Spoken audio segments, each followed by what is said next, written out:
O dito ho muna tayo mga kababayan kay Cardema. Nako, breaking news si Cardema ha. O, nagpapapansin ho. Nagpapapansin.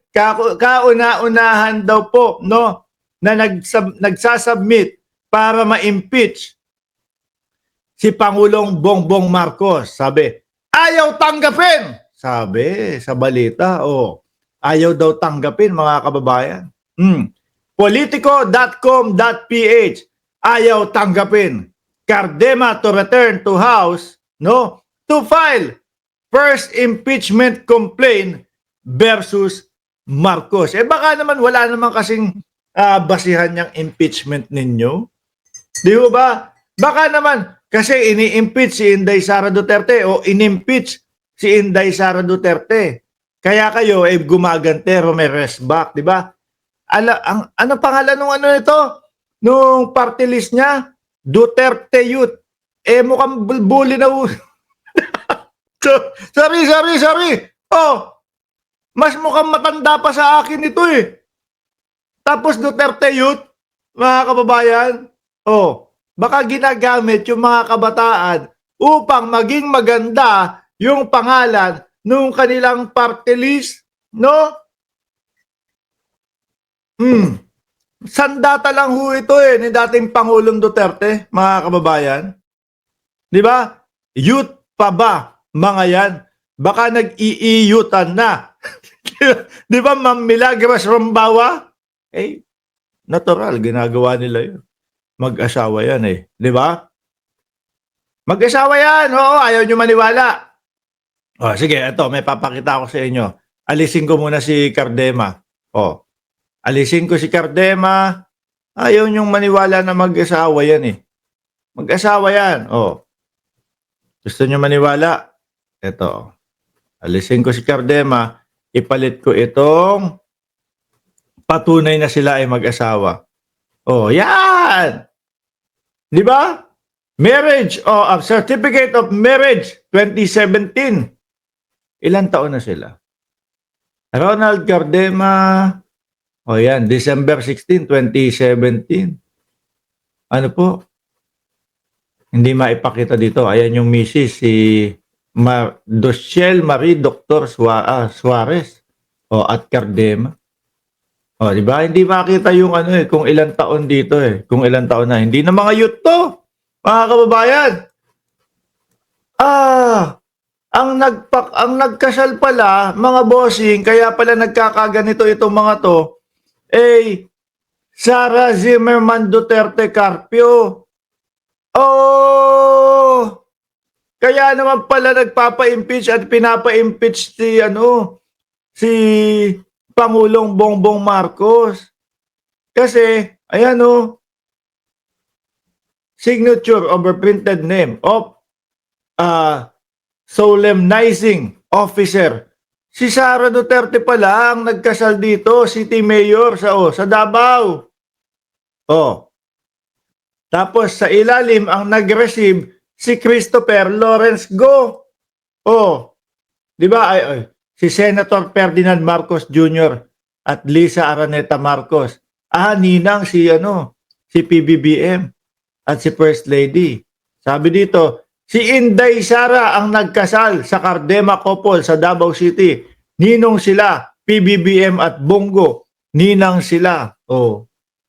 Kaya naman pala mga kababayan, nagpapauto sa mga Duterte, kasi hangang-hanga sa mga Duterte at si Inday Sara Duterte pa ang nagkasal sa kanila. Kaya pala yung mga reaksyon at yung mga kilusan nito.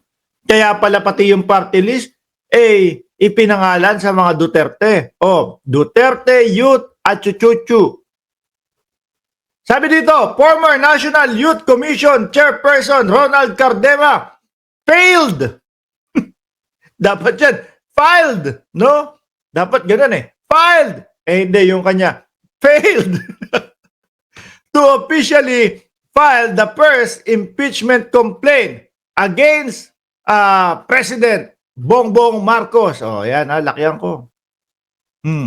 President Marcos Jr. for allowing former President Rodrigo Duterte to be brought to The Hague, Netherlands, to face the crimes against humanity.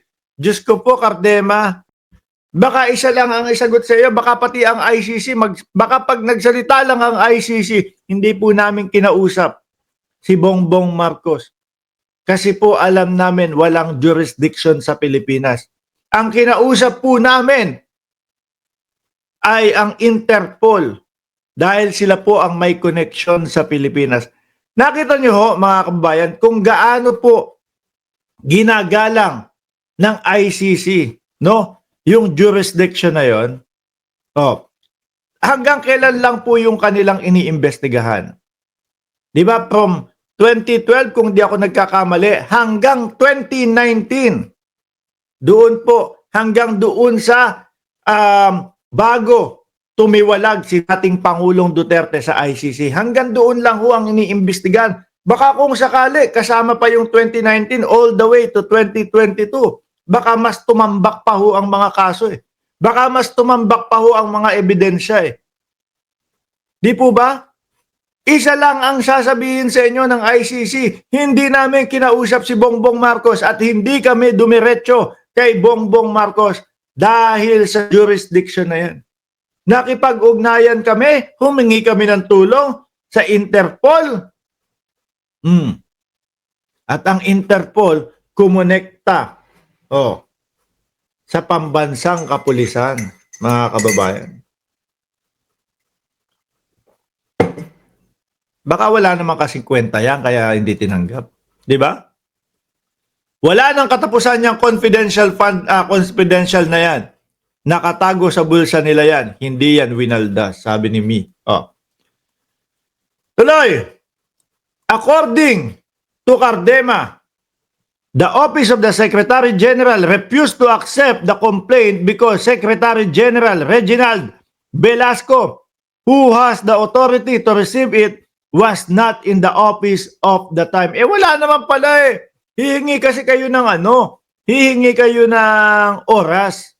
Baka pwede po kaming pumunta dyan. Nandiyan po ba si Secretary General? Kung bigla-bigla lang kayong pupunta dyan, ganyan mangyayari talaga. Tsaka baka hindi din tanggapin yan, no?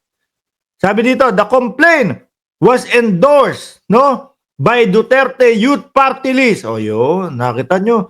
Ano pa lang pangalan pa lang ng party list. Duterte Youth Party List. Talagang talagang magpapauto-uto sa mga Duterte. Congressman Dixie May Cardema. Siguro yun yung kapatid ni Cardema, na nag-iisa po, na sumubok na magtanggol kay dating Pangulong Duterte doon sa Kongreso, tapos si Cardema lang yung pumalakpak.